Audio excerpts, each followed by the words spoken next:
بیزاروں سے جمائیاں لے رہے تھے۔ میں بھی واش روم کے پاس آ کر کھڑا ہو گیا۔ ابا سے پوچھنے لگا کہ اماں کو کیا ہوا ہے؟ کہنے لگے پتہ نہیں تیری اماں نے کیا کھا لیا، بد ہضمی ہو گئی ہے۔ 1000 بار منع کیا ہے اپنی خوراک پر توجہ دیا کرو، میری بھی جان عذاب میں ڈال دی ہے۔ بھلا یہ کوئی عمر ہے بیکار چیزیں کھانے کی؟ کھائے یہ اور بھگتوں میں۔ ابا بھی بیزار سے لگ رہے تھے۔ اماں تو الٹیاں کرنے کے بعد بری طرح سے ہانپ رہی تھیں۔ وہی صوفے پر ٹھہر گئی۔ میں نے کہا ابا مجھے تو لگتا ہے اماں کا بی پی لو ہو رہا ہے، انہیں ڈاکٹر کے پاس لے جاؤ۔ رات کے اس وقت کیسے لے جاؤں؟ صبح سویرے لے جاؤں گا۔ اماں مجھے کہنے لگی عادل بیٹا مجھے نیمو پانی بنا دے، میرا دل بڑا خراب ہو رہا ہے۔ میں نے فٹافٹ سے نیمو پانی بنا کے اماں کو دے دیا، لیکن ابا میری اماں کو ڈانٹے جا رہے تھے۔ کہنے لگے اب تو پھر سے کچھ نہ کچھ پی رہی ہے اور کچھ دیر بعد پھر میری ڈیوٹی واش روم میں لگوائے گی۔ ارے ایسے ہی کیوں نہیں سو جاتی؟ اماں نے اشارے سے چپ رہنے کے لیے کہا۔ کہنے لگی عادل کے ابا 2 منٹ منہ میں زبان تو رکھو، نیمو پانی سے طبیعت کچھ اچھی ہو رہی ہے، میری سنبھل جائے گی طبیعت۔ پھر واقعی ایسا ہی ہوا۔ اماں نے 2 گلاس نیمو پانی کے پیے، پھر جا کر ان کی طبیعت کچھ بہتر ہوئی۔ اپنے کمرے میں جا کر وہ سو گئیں، لیکن صبح سویرے پھر اماں کی حالت خراب تھی۔ میں اس وقت آفس کے لیے تیار ہو رہا تھا، زین یونیورسٹی کے لیے نکل گیا تھا، چھوٹا بھائی کالج کی تیاری کر رہا تھا۔ ہم نے اپنے ناشتے خود ہی بنائے اور کر چلے گئے۔ بہن ہماری کوئی تھی نہیں، اس لیے گھر کے کاموں کی تھوڑی بہت عادت ہم تینوں بھائیوں کو تھی، اور یہ اماں کی بدولت ہی ہمیں پڑی تھی۔ چھوٹے موٹے کئی کام اماں بچپن سے ہی ہم سے کرواتی رہی تھی، یہاں تک کہ روٹی تک ہمیں پکانی آتی تھی، جھاڑو پوچھا بھی کر لیتے تھے۔ ہم نہیں کرتے تھے تو اماں ابا سے کروا لیتی تھی۔ کہنا نہیں چاہیے لیکن میری ماں کا میرے باپ پر بڑا رعب تھا۔ میں بھی اپنے آفس کے لیے نکل گیا۔ شام کو جب گھر واپس آیا تو اماں لاؤنج میں سر پکڑے بیٹھی تھی اور ابا اماں کے پاس بیٹھے خسر پسر کر رہے تھے۔ میں گھر کے اندر داخل ہوا تو اماں نے ابا سے میری جانب دیکھ کر آبرو چڑھا کر اشارہ کیا۔ جیسے ہی ابا نے مجھے دیکھا سیدھے ہو کر بیٹھ گئے۔ میں نے کہا اماں آپ کی طبیعت کیسی ہے؟ میری ماں بجائے مجھے جواب دینے کے اپنے منہ میں دوپٹہ دبائے اٹھ کر اپنے کمرے میں چلی گئی۔ میری سمجھ میں نہیں آئی کہ آخر اماں کو کیا ہوا۔ میں نے تو طبیعت ہی پوچھی تھی۔ میں نے گہری سانس لی اور بیٹھ گیا۔ کچھ دیر میں زین اور میرا چھوٹا بھائی فیضان بھی آ گئے۔ ہم تینوں ہی صوفے پر بیٹھ چکے تھے۔ ابا کہنے لگے تمہاری ماں کی طبیعت ٹھیک نہیں ہے، اس لیے انڈے کا آملیٹ میں بنا دیتا ہوں، روٹی ایسا کرو بازار سے لے کر آؤ۔ فیضان کہنے لگا ابا میں آملیٹ نہیں کھاؤں گا، مجھے پیسے دو، میں بریانی کھاؤں گا۔ ابا نے اسے 500 روپے کا نوٹ پکڑایا۔ کہنے لگے ایسا کر ایک بریانی اپنی ماں کے لیے بھی لے آ، بڑا جی خراب ہو رہا ہے اس کا۔ یہ سننا تھا کہ مجھے ابا پر غصہ آنے لگا۔ میں نے کہا ابا ایک تو اماں کا ہاضمہ خراب ہے، کچھ ہضم نہیں ہو رہا، ارے انہیں کھچڑی کی ضرورت ہے، ہلکی پھلکی غذا دینی چاہیے، اور آپ بریانی منگوا رہے ہیں؟ دماغ تو درست ہے آپ کا، مجھے تو لگتا ہے سٹیا گئے ہیں اس عمر میں آ کر۔ میری بات سن کر ابا نے نظریں چرائی، پھر فیضان سے کہنے لگے جا تو جا، جو کہا ہے وہی لے کر آ۔ پھر کہنے لگے بات سن، اپنی ماں کی بریانی میں مرچ مسالہ ذرا تیز ڈلوانا، ہو سکے تو آلو بخارے اور املی کی چٹنی بھی ساتھ لے آنا۔ یہ سن کر میں تب کر رہ گیا۔ زین کو میں نے کہا جاؤ بھائی پیاز ٹماٹر تم کاٹو، آملیٹ آ کر میں بنا دوں گا۔ کیا مصیبت ہے، ایک تو تھک گیا ہوں، گھر آؤ اوپر سے کھانا بنانا بھی خود کرو۔ میرے منہ میں بڑبڑانے پر زین کہنے لگا ابا ویسے عادل ٹھیک کہہ رہا ہے، ہماری عمر تھوڑی ہے ہم کچن کے کاموں میں لگے رہیں، اور عادل تو ویسے بھی کمانے لگ گیا ہے، اس کی شادی کے بارے میں کچھ سوچو۔ زین کی بات نے تو جیسے میرے کان کھڑے کر دیے تھے، دل میں لڈو پھوٹنے لگے کہ چلو کسی کو تو میری شادی کا خیال آیا، لیکن میرے ابا تو بھڑک اٹھے۔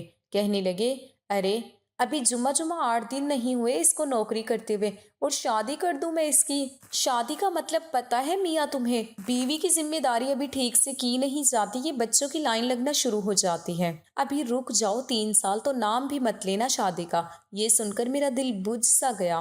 جس طرح سے میں اور صبا اپنی محبت کو پروان چڑھا رہے تھے، ہمارا بس نہیں چل رہا تھا کہ 6 ماہ میں ہی میں شادی کر لیتا۔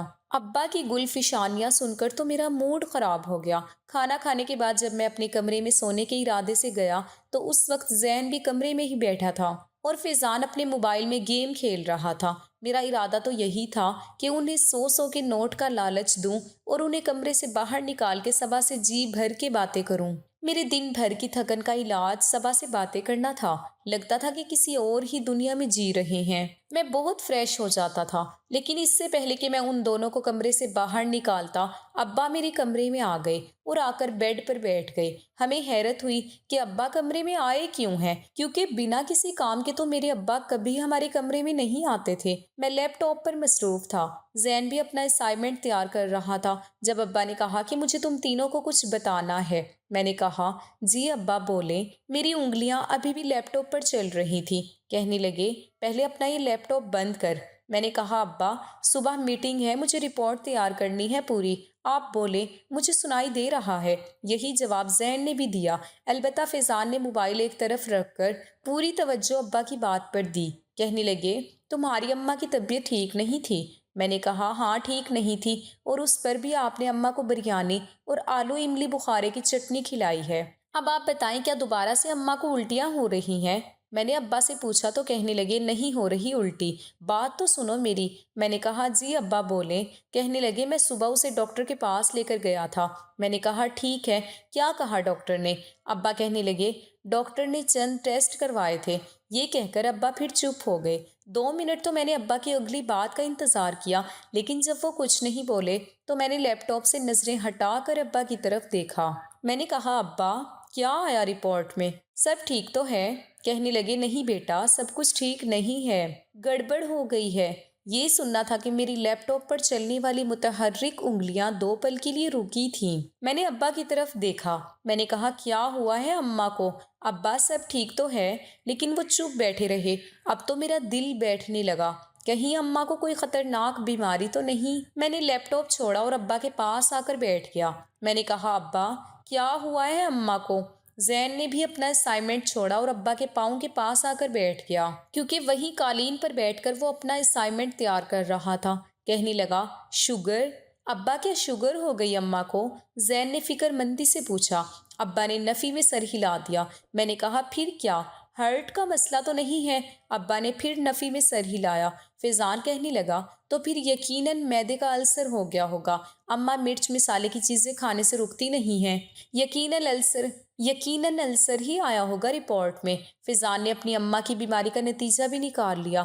ابا کہنے لگے نہیں بے وقوف، ایسی کوئی بیماری نہیں ہے اسے، بھلی چنگی ہے۔ میں نے کہا ابا جب اماں بھلی چنگی ہیں تو کیوں ہماری جان نکال رہے ہو؟ کہنے لگے اصل میں تمہاری اماں امید سے ہے۔ میں نے جو سامنے رکھی ٹیبل سے پانی کا گلاس اٹھا کر اسے پینے لگا تھا، ابھی میرے منہ میں پانی بھرا ہی تھا۔ جب ابا نے مجھے یہ خبر سنائی تو میرے منہ سے بے ساختہ پانی کا فوارہ کسی برسات کی طرح سے نکلا اور سامنے زمین پر بیٹھے زین کے منہ پر اور اس کی اسائنمنٹ پر گرا، اور وہ بھی ابا کی بات منہ کھول کر سن رہا تھا۔ میرے اس بے اختیار حملے پر مجھے مغلیات بکنے لگا۔ کہنے لگا کمینے، یہ کیا کیا تو نے؟ میں نے زین کی بات پر توجہ نہیں دی، اپنے باپ کو غور سے دیکھنے لگا۔ ہاتھ میں پکڑا پانی کا گلاس بھی ساتھ ہی میں نے ٹیبل پر رکھ دیا۔ میں نے کہا ابا آپ نے کیا کہا؟ کیا ہوا ہے اماں کو؟ ابا کہنے لگے سنائی نہیں دیتا تجھے؟ تیری ماں حاملہ ہو گئی ہے۔ یہ سننا تھا کہ میرا تو اوپر کا دماغ آؤٹ ہو گیا۔ فیضان تو ہکا بکا ابا کو دیکھے جا رہا تھا۔ زین نے اپنا اسائنمنٹ جھاڑا اور اٹھ کر کھڑا ہو گیا۔ کہنے لگا بس اسی چیز کی کمی رہ گئی تھی۔ یہ کہہ کر وہ غصے سے کمرے سے باہر چلا گیا۔ البتہ فیضان حیرت سے آنکھیں پھاڑے ابا کو دیکھے ہی جا رہا تھا، اور میری تو سمجھ میں ہی نہیں آ رہا تھا کہ ایسے موقع پر میں ابا کو کیا کہوں۔ میرا دماغ کام نہیں کر رہا تھا۔ میں نے دونوں ہاتھوں سے اپنا سر پکڑ لیا۔ یہ بھلا کوئی عمر تھی اس کام کی؟ میری عمر 25 سال ہو چکی تھی۔ 25 سال بعد میں اس پوزیشن میں تو نہیں تھا کہ اپنے بھائی بہن کو گود میں اٹھا کر سب کے سامنے تعارف کرواتا کہ یہ میرا چھوٹا بھائی ہے یا بہن ہے۔ لوگ تو میرا مذاق اڑانے لگتے۔ کچھ دیر تو میں اپنے دماغ سن کے ساتھ بیٹھا رہا۔ ابا بھی خاموش بیٹھے تھے۔ پھر میں نے ہی بات کی ابتدا کی۔ میں نے کہا ابا آپ کو سوجھی کیا تھی؟ اپنی عمر دیکھیں، سر کے آدھے سے زیادہ بال سفید ہو چکے ہیں۔ یہ کوئی کام ہے کرنے والا؟ میری بات سن کر وہ مزید شرمندہ ہوئے۔ کہنے لگے یار پتہ ہی نہیں چلا کیسے ہو گیا سب۔ میں نے کہا یہ بات تو نہ کریں، کچھ نہ کچھ تو کیا ہے جو یہ سب ہوا ہے۔ یہ جملہ بے ضابطہ میرے منہ سے نکلا تھا کہ میرے باپ نے ایک تھپڑ میری کمر پر رسید کیا۔ کہنے لگا، شرم نہیں آتی باپ سے ایسی بات کرتے ہوئے؟ غصہ تو مجھے بھی آ گیا تھا۔ میں نے کہا، باپ کو شرم آئی یہ کام کرتے ہوئے؟ خود سوچیں، اگر آج میں شادی کر لوں تو اگلے سال آپ دادا بن جائیں گے، یہ عمر ہے آپ کی باپ بننے کی۔ ابا، کچھ تو سوچا ہوتا۔ میرے لیے یہ خبر سننا اور اسے برداشت کرنا آسان ہی نہیں تھا، ایک غیر متوقع سی بات ہے۔ فیضان تو ابھی بھی گمسم بیٹھا تھا۔ ابا کہنے لگے، میں سچ کہہ رہا ہوں، پتہ ہی نہیں چلا کیسے سب کچھ ہو گیا۔ بہرحال اب کیا کر سکتا ہوں؟ میں نے کہا کہ کیا مطلب کیا کر سکتا ہوں؟ جا کے اس معاملے کو رفع دفع کریں، دنیا تھو تھو کرے گی آپ پر بھی اور ہم پر بھی، سارے محلے میں مذاق بن کے رہ جائے گا۔ ابا نے ایک نظر مجھ پر ڈالی، کہنے لگے، کیا مطلب رفع دفع کروں؟ کیا کروں میں؟ ایک تو مجھے اپنے باپ کی عقل پر حیرت ہو رہی تھی۔ پہلے تو انہوں نے ایسا کام کیا جو کرنا ہی نہیں چاہیے تھا، اور اب انہیں یہ بھی نہیں پتا تھا کہ ایسا معاملہ رفع دفع کیسے کرنا ہے۔ اپنی ماں کے بارے میں یہ سب باتیں کرنا مجھے بڑا عجیب لگ رہا تھا، لیکن میرے باپ کو جب بات سمجھ نہیں آ رہی تھی تو مجھے ہی تھوڑا سا بے شرم ہونا پڑا۔ میں نے کہا، ابا، اماں کا ابارشن کروا دو۔ یہ سننا تھا کہ میرے باپ نے اس وقت میرے منہ پر زور کا تھپڑ مارا۔ کہنے لگا، گناہ کیا ہے میں نے؟ کیا کیا ہے میں نے؟ اللہ کی مرضی سے ہے، میں بھلا کیوں کسی بچے کا قتل کرنے لگا؟ جانتا ہے کتنا عذاب ہے اس بات کا۔ میں نے کہا، ابا، سمجھنے کی کوشش کیوں نہیں کر رہے؟ مذاق نہیں ہے، ہماری زندگیوں کا سوال ہے۔ اگر آپ نے یہ کام نہیں کروایا نا تو ہم تینوں کی زندگی عذاب بن جائے گی۔ کیا جواب دیں گے ہم لوگوں کو؟ لوگ ہنسیں گے آپ پر بھی اور ہم پر بھی۔ میں اس عمر میں اپنا مذاق نہیں بنوانا چاہتا، اس لیے میں آپ سے بات کر رہا ہوں، اس معاملے کو جتنا جلدی ہو سکے ختم کروائیں۔ میں بے حد غصے اور سنجیدگی سے کہہ رہا تھا۔ ابا کو بات کی نزاکت کا احساس ہی نہیں تھا، ہمارا مذاق بن کے رہ جاتا۔ لوگ ایسے ایسے سوال کرتے ہیں، ایسے ایسے مذاق کرتے ہیں کہ منہ چھپانے کو جی چاہتا ہے، لیکن میرا باپ بھی اپنے نام کا ایک ہی تھا۔ کہنے لگا، گناہ نہیں کروں گا میں نے کون سا کسی دوسری عورت کے ساتھ کچھ کیا ہے؟ تمہاری ماں میری بیوی ہے، اب اگر ایسا ہو گیا ہے تو میں اپنا بچہ ختم نہیں کروا سکتا۔ میں نے کہا، پھر ایسا کریں، اماں کو 9 ماہ کے لیے کسی اور شہر میں لے جائیں، جب بچہ ہوگا تو اسے کسی بے اولاد جوڑے کو دے دیجیے گا، آپ کو گناہ بھی نہیں ہوگا اور آپ کا بچہ بھی پل جائے گا اور ہماری عزت بھی رہ جائے گی۔ لیکن ابا، میں اس گھر میں یہ کام نہیں ہونے دوں گا۔ میں نے بڑے غصے سے یہ بات کہی تھی اور اپنے کمرے سے باہر نکل گیا۔ زین باہر لاؤنج میں بیٹھا اپنا سر دونوں ہاتھوں سے پکڑے ہوئے تھا، یقیناً اسی معاملے کو سوچ رہا تھا۔ میں اس کے برابر میں جا کر بیٹھ گیا۔ میں نے کہا، تم نے دیکھا کیا کام کیا ہے ہمارے باپ نے؟ ہماری تو عزت خاک میں ملا کے رکھ دی۔ کہنے لگا، بھائی، یہ بہت غلط کام ہوا۔ ابا کو احساس ہی نہیں ہے کہ انہوں نے کیا کیا ہے۔ ارے ہم جوان جہان ہیں، 25 سال کے آپ ہو، 24 سال کا میں ہوں، اور اپنا فیضان 18 سال کا تو وہ بھی ہو چکا ہے۔ کہاں منہ دکھائیں گے لوگوں کو؟ لیکن یہ سب ہم سوچ رہے تھے، ابا نہیں۔ یہ تو شاید ہمارے مسائل کی ابتدا تھی۔ اس کے بعد جو کچھ ہمارے ساتھ ہوا وہ ایک ناقابل برداشت رویہ تھا جو ہمارے معاشرے نے ہمارے ساتھ اختیار کیا۔ پوری رات نہ تو مجھے سکون سے نیند آئی، نہ ہی زین کو۔ البتہ فیضان کمرے سے باہر ہی نہیں آیا۔ صبا کے میسیجز بار بار آ رہے ہیں، مس کالز دے رہی تھی، مجھ سے بات کرنے کے لیے بے چین تھی، لیکن میں تو دماغی طور پر اس قدر الجھ گیا کہ صبا سے بات ہی نہیں کر سکتا تھا۔ صبح تک ہم نے یہ فیصلہ کیا کہ ابا سے بات چیت ختم کر دیں گے اور اماں سے بھی بات نہیں کریں گے، شاید انہیں اپنی غلطی کا احساس ہو جائے اور وہ اس معاملے کو ختم کروانے کے بارے میں سوچیں۔ لیکن 3 دن اور گزر گئے۔ اماں چپ چپ سی تھیں، لیکن ابا ان کا بڑا خیال رکھ رہے تھے، کھانا بھی انہیں کمرے میں دینے جاتے، کچن کے کام بھی خود سنبھال رہے تھے، ہمارے لیے بھی کھانا پکا کر رکھ دیتے تھے، لیکن ہم نے بات چیت چھوڑ رکھی تھی۔ جب 8 دن ایسے ہی گزر گئے تو میں نے دوبارہ ابا سے بات کی۔ میں نے کہا، ابا، میں آپ کی ذمہ داری تو سنبھال لوں گا، اماں کی بھی، فیضان کی بھی، اور زین کے خرچے بھی اٹھا لوں گا، لیکن خدا کی قسم آپ کے نئے آنے والے بچے پر ایک پیسہ خرچ نہیں کروں گا۔ جائیں، جا کر کمائیں اس کے لیے، اپنی اولاد کے لیے خود محنت کریں اور اسے پالیں۔ میرا یہ کہنا تھا کہ میرا باپ مجھے غصے سے دیکھنے لگا۔ کہنے لگا ٹھیک ہے، جب تم تینوں کو پال کر بڑا کر سکتا ہوں تو اسے بھی ضرور کروں گا، میں دوبارہ سے نوکری کر لوں گا، میرا بچہ تم پر بوجھ نہیں بنے گا۔ میں سمجھا تھا کہ ابا میری یہ بات سن کر ضرور اماں کا ابارشن کروانے کے بارے میں سوچیں گے، لیکن ابا اپنے فیصلے سے ٹس سے مس ہونے کو تیار نہ تھے۔ ابا نے دوبارہ نوکری کر لی۔ میری ماں ہم سے منہ چھپائے پھرتی تھی۔ ہم تینوں بھائی گھر کے ماحول سے بے حد ذہنی اذیت کا شکار ہو کر رہ گئے تھے۔ سب سے زیادہ فیضان اثر لے رہا تھا، چپ چپ رہنے لگا تھا، پڑھائی پر بھی توجہ نہیں دے رہا تھا۔ ہوش تو میرے اس وقت اڑے جب میں نے اسے سگریٹ پیتے دیکھا۔ وہ ہمارے کمرے کے ساتھ منسلک بالکنی میں کھڑا سگریٹ پی رہا تھا۔ جب اچانک سے میں بالکنی میں داخل ہوا، اسے سگریٹ پیتے دیکھا تو اسے ڈانٹنے لگا، لیکن اس کی آنکھیں غصے سے سرخ تھی۔ کہنے لگا بھائی مجھے کچھ بھی نہیں کہنا، میں اس وقت بہت ٹینشن میں ہوں۔ میں نے کہا تو تمہاری ٹینشن کا حل یہ سگریٹ ہے؟ کہنے لگا سگریٹ بھی پیوں گا، نشہ بھی کروں گا، کیونکہ مجھے ان سب چیزوں سے خوف آتا ہے جو کل ہمیں فیس کرنی پڑیں گی۔ میں نے اس کے منہ سے سگریٹ نکال کے پھینکا۔ میں نے کہا تم بے فکر رہو، میں ابا سے بات کروں گا، ورنہ اماں سے کہہ دوں گا، کچھ بھی فیس نہیں کرنا پڑے گا تمہیں۔ میں نے اسے اپنے ساتھ لگایا تو وہ پھوٹ پھوٹ کر رونے لگا۔ کہنے لگا بھائی آپ کو نہیں پتا، میرے کلاس فیلوز، میرے دوست مجھے جینے نہیں دیں گے، بہت مذاق بن جائے گا۔ اس بات کا احساس مجھے بھی تھا، پتہ نہیں ابا ہمارے بارے میں کیوں نہیں سوچ رہے تھے۔ میں نے اسے تسلی دی، رو دھو کر کچھ ہلکا سا ہو گیا۔ میں نے اسے کہا تم اپنی پڑھائی پر توجہ دو، میں سب سنبھال لوں گا۔ ان دنوں میں بہت ذہنی الجھن کا شکار تھا۔ صبا مجھ سے کہنے لگی کہ کیا بات ہے عادل، تم پہلے کی طرح مجھ سے بات ہی نہیں کرتے، بے حد اداس رہتے ہو۔ میرے پاس بتانے کے لیے جو وجہ تھی وہ اس قابل نہ تھی کہ میں صبا کے ساتھ شیئر کرتا۔ میں نے کہا بس کچھ گھریلو پریشانی ہے۔ کہنے لگی تم مجھ سے کہو کیا پریشانی ہے؟ میں نے کہا کچھ بھی نہیں، بس ایسے ہی چھوٹی موٹی بات ہے جیسے ہر گھر میں ہو ہی جاتی ہے۔ میں نے بات کو ٹال مٹول کر دیا، لیکن چند دن بعد وہ پھر مجھ سے وجہ پوچھنے لگی۔ کہنے لگی عادل پتہ نہیں کیوں مجھے یہ لگ رہا ہے کہ تمہیں کوئی اور لڑکی پسند آ گئی ہے۔ میں نے حیرت سے صبا کو دیکھا۔ میں نے کہا کہ پاگل ہو گئی ہو، ایسی کوئی بات نہیں ہے۔ کہنے لگی میں بہت محبت کرتی ہوں تم سے، اس لیے کسی اور لڑکی کے بارے میں سوچنا بھی مت۔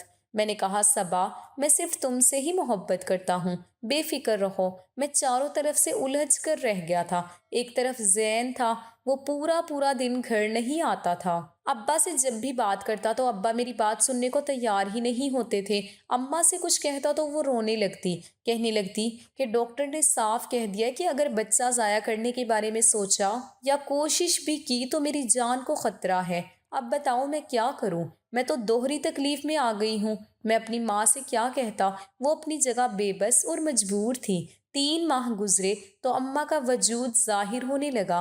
یہ دیکھ کر تو ہم تینوں بھائیوں کا شرم سے ڈوب مرنے کو جی چاہتا تھا۔ اماں گھر میں ایسے رہتی تھی جیسے انہوں نے کوئی چوری کی ہو یا کوئی گناہ کیا ہو، اور ہم بھی یہی چاہتے تھے کہ ہماری ماں 4 دیواری میں بند ہو جائے، باہر کے لوگوں کو ذرا بھی خبر نہ ہو کہ میری ماں پریگننٹ ہے۔ لیکن انہی دنوں صبا نے مجھ پر ایک اور دھماکہ کر دیا۔ کہنے لگی عادل میرے ابا کے دوست کے بیٹے کا رشتہ میرے لیے آیا ہے اور ابا رشتے کے لیے راضی ہیں، پلیز تم اپنا رشتہ لے کر آؤ، اپنے والدین کو میرے گھر لے کر آؤ، یہ نہ ہو کہ میرے ابا وہاں میری شادی طے کر دیں۔ میری ماں کو اس وقت 5واں مہینہ تھا تو ان کا وجود بہت ظاہر ہونے لگا تھا، دیکھنے والا فوراً جان جاتا کہ وہ حاملہ ہے، اور اس حالت میں اپنی ماں کو صبا کے گھر تو نہیں لے کر جا سکتا تھا۔ ابا سے ویسے ہی میری بات چیت نہیں تھی کیونکہ اب انہوں نے نوکری شروع کر لی تھی۔ اماں کے سارے اخراجات وہی پورے کر رہے تھے۔ اگر میں ان سے صبا کے رشتے کے لیے کہتا تو یقیناً وہ انکار کر دیتے۔ میرا باپ آج کل خود باپ بننے کا شوقین تھا، بھلا میرا رشتہ اور شادی کیوں کرنے کے بارے میں سوچتا؟ میں نے کہا صبا تم سمجھاؤ اپنے گھر والوں کو، دیکھو ابھی میں تمہارے گھر رشتہ لے کر نہیں آ سکتا۔ میری یہ بات سن کر وہ رونے لگی، کہنے لگی اگر تم چند دنوں تک رشتہ لے کر نہیں آئے تو میرا باپ میرا رشتہ طے کر دے گا، اور میں سچ کہہ رہی ہوں عادل، میں زہر کھا کر مر جاؤں گی۔ یہ سن کر میں بے حد پریشان ہو گیا۔ صبح روتے ہوئے آفس سے چھٹی لے کر چلی گئی۔ میں اپنا سر پکڑ کے بیٹھ گیا۔ میں نے جب یہی بات زین سے کہی تو وہ کہنے لگا کہ تمہیں ابا سے بات کرنی چاہیے اور اماں ابا کو صبا کے گھر لے کر جانا چاہیے۔ میں نے کہا اماں کی حالت دیکھی ہے تم نے؟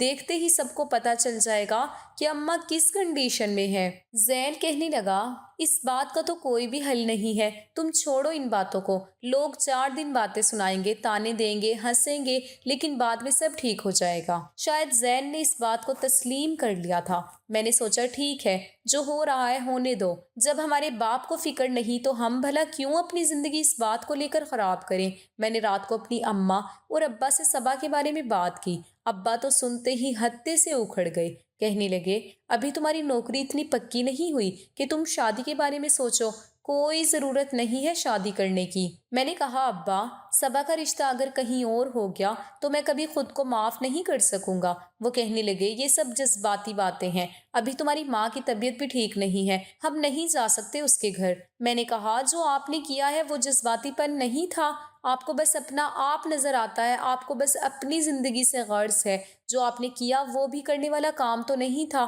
میری بات پر وہ کہنے لگے اب ساری زندگی کہہ دو۔ میری بات پر وہ کہنے لگے اب ساری زندگی کیا تم مجھے یہی تانے دیتے رہو گے؟ میں نے کہا جو ہو گیا سو ہو گیا، ہم نے قبول کر لیا ہے نا، لیکن آپ کو بھی ہماری بات ماننی پڑے گی۔ آپ میرے ساتھ صبا کے گھر جائیں گے اور اس کا رشتہ مانگیں گے۔ میری والدہ اس بات کے لیے آمادہ ہو گئی تھی، لیکن جب اماں اور ابا میرے ساتھ صبا کے گھر گئے تو پہلے تو اس کے والدین نے ہمیں بہت اچھے طریقے سے ویلکم کیا، لیکن جب صبا کی ماں کی نظر میری والدہ کے وجود پر پڑی تو وہ تذبذب کا شکار ہوئی۔ انہوں نے باتوں باتوں میں میری ماں کے پاس بیٹھ کر اس بات کی تصدیق لگا لی۔ اماں نے بھی جھجکتے ہوئے بتا دیا۔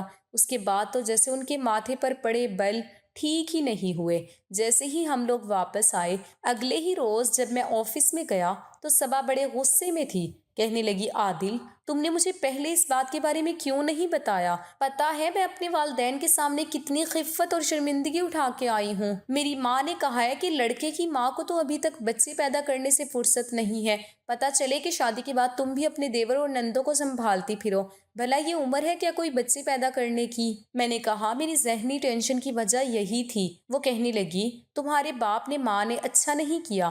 میں نے کہا ان کو چھوڑو، ہمیں اپنے بارے میں سوچنا چاہیے۔ یہ کہتے ہوئے میں نے اس کا ہاتھ پکڑ لیا۔ اس نے فوراً سے اپنا ہاتھ چھڑوایا، کہنے لگی پاگل ہو گئی ہو کیا؟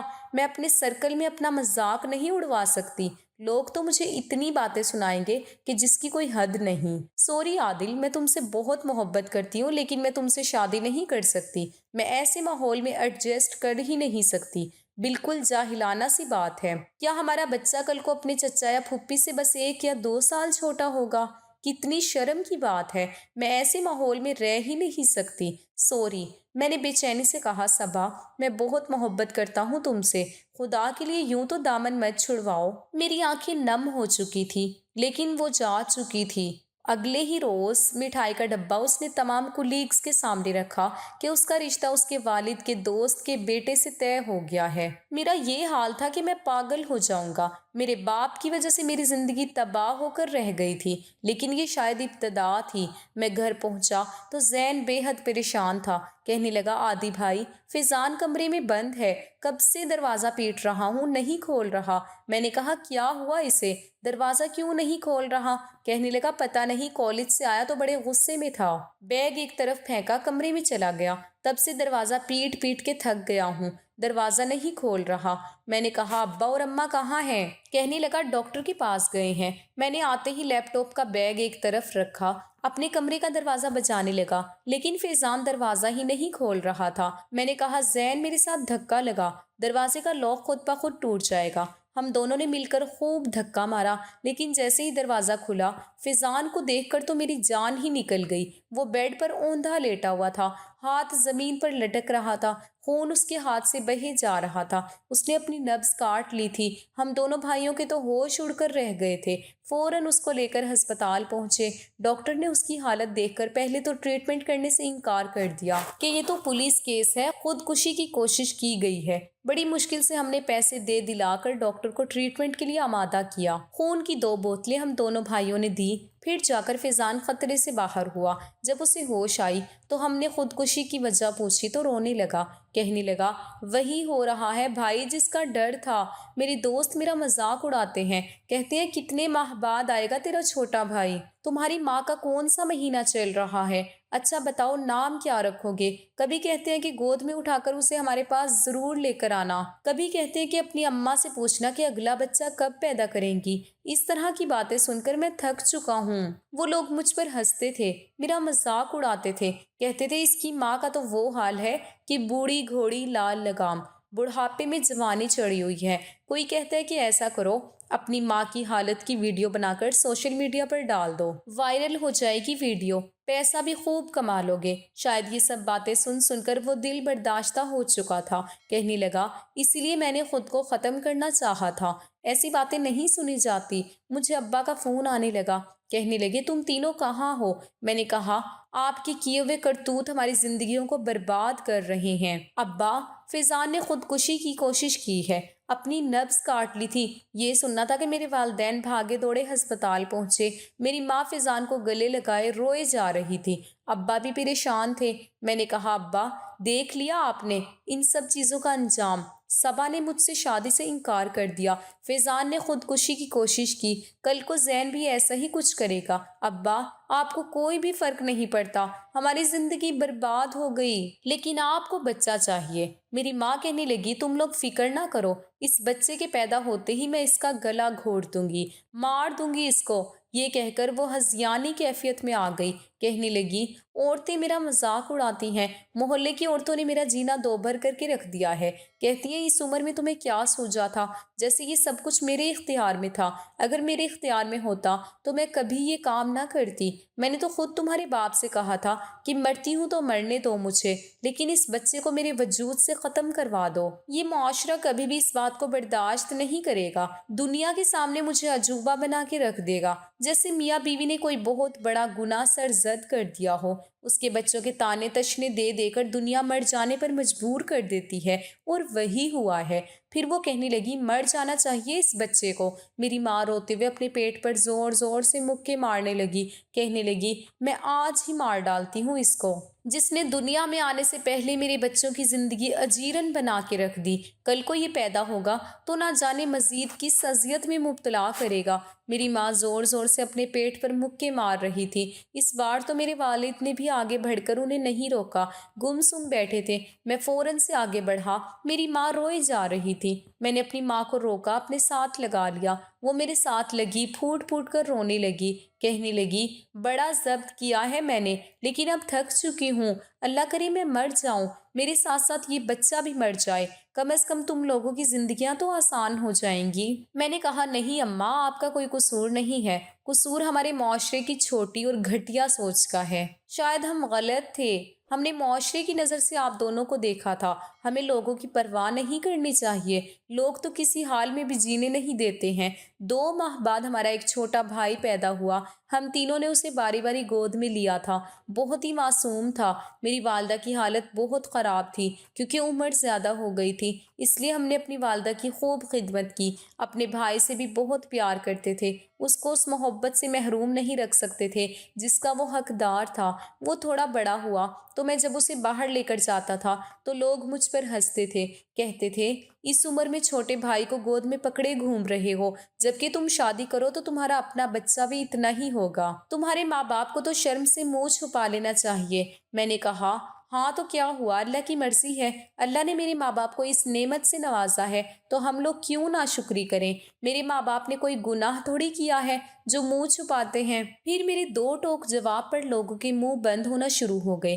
کاش یہ بات ہم پہلے کرتے تو بات اتنی نہ بگڑتی۔ صبا اگر واقعی مجھ سے محبت کرتی تو میرا ساتھ دیتی، اسے تو لوگوں کی پرواہ تھی۔ چند سال بعد میں نے اپنی والدہ کی مرضی سے شادی کی اور وہ بہت اچھی لڑکی تھی، اس نے پورا گھر سنبھال لیا، میرے چھوٹے بھائی کے ساتھ بھی بہت پیار سے رہتی تھی، کبھی میری ماں کو تانا بھی نہیں دیا تھا۔ ساتھ دینے والے شاید ایسے ہی ہوتے ہیں۔ ہمیں اپنے معاملات کو معاشرے کی نظر سے نہیں دیکھنا چاہیے، نہ ہی لوگوں کی باتیں سن کر ایک جائز رشتے اور جائز بچے کو اپنانے سے انکار کرنا چاہیے، کیونکہ یہ سب اللہ کے اختیار میں ہے، بندوں کے اختیار میں نہیں ہے۔ دوستوں کہانی کیسی لگی کمنٹ کر کے ضرور بتائیں۔ اگر آپ کو آج کی کہانی اچھی لگی ہے تو اسے لائک کریں اور زیادہ سے زیادہ شیئر کریں، اور اگر آپ نے ابھی تک ہمارے چینل کو سبسکرائب نہیں کیا ہے تو اسے ابھی سبسکرائب کر دیجیے گا تاکہ ہر آنے والی ویڈیو کا نوٹیفیکیشن بر وقت آپ کو مل سکے۔ اللہ حافظ۔